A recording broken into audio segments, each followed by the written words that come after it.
back to Market on Close. I'm Marley Caden here in Chicago along with the Stock Exchange. We'll close out this Friday's show with some thoughts on the session. We, of course, got the February jobs report today, and it shocked markets with the U.S. economy shedding about 92,000 jobs, which, of course, was far below expectations for job growth of about 50,000 jobs, and a big reversal from January's gains. The unemployment rate also climbed to 4.4%, and revisions to prior months showed weaker hiring than previously thought. That underscored how soft the labor market has become.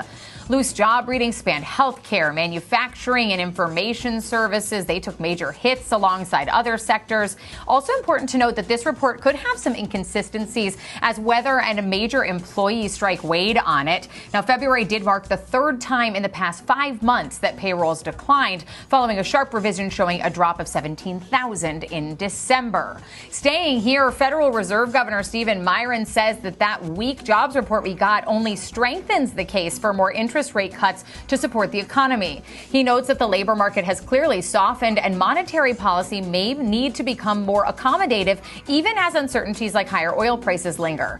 Myron's comments come amid an ongoing debate at the Fed, with inflation still above target and officials weighing the timing and the pace of future cuts. Right now, the Fed Watch tool has a 4% chance of a cut at this month's meeting, a 20% chance of a cut for the April meeting. June's odds are currently right about 50-50, Sam. But those were some of the things that stuck out for me. How about for you? What caught your eye today?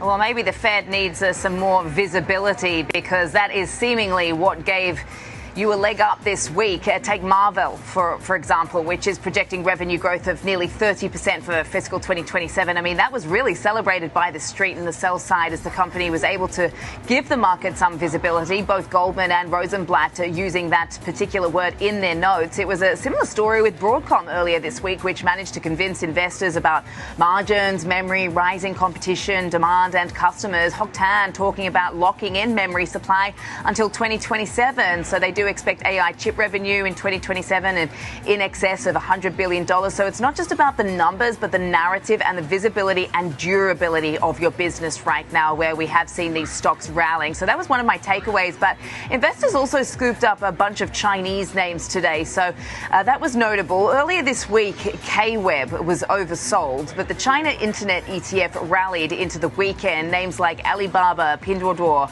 Baidu were all up. JD.com was up 6%, and it came after a solid session for that name out in Hong Kong overnight, where JD rallied up 9% despite a mixed earnings report earlier this week, which continues to show some margin pressure there. Alibaba announced today as well that it will report its December quarter results on March the 19th. So circling your calendars, but heading into next week, what are you going to be looking out for, Marley? I'm sticking with the Fed here, Sam, and next week's data. It'll be crucial in further shaping Fed easing expectations. We'll get the CPI on Wednesday, the PCE on Friday. Headline CPI fell to 2.4% year over year in January. The core rate moderated to 2.5%. Both are expected to be pretty much unchanged in February. But what might prove more market moving is the PCE data. That's the Fed's preferred inflation gauge. And unlike the CPI numbers, it remains stuck near about 3% after edging up to 2.9% in December.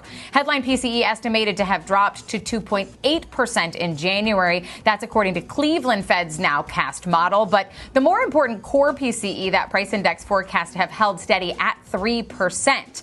Now, while those PCE figures may not be as up to date as the CPI ones, any upside surprises during the current backdrop of elevated inflation risk could deal a further blow to Fed rate cut bets. So we'll be doing a lot of Fed talk and inflation talk next week. But Sam, what will you be watching? Well, China's kicking off this weekend with its inflation numbers, and obviously that country has been facing a deflationary pressure. So we'll watch to see what they say on Monday morning. But we're also going to get an update as to how both the world's two biggest economy actually started the year when it comes to their trade data. So exports and imports, both out of here in the US and over in China. Remembering, of course, we did see that trade deficit actually unexpectedly widening in December, and that very much dragged on overall Q4 GDP here in the US. So let's see how that balance of exports and imports come in. And of course, we'll get an update on China as well. There have been some distortions around the Lunar New Year holiday, but that will obviously be key given it's running a more than $1 trillion trade surplus with the rest of the world, Marley. Yeah, certainly, Sam. But that is going to do it for us on Market on Close and for this week of trading. For Sam Vadas, I'm Marley Caden.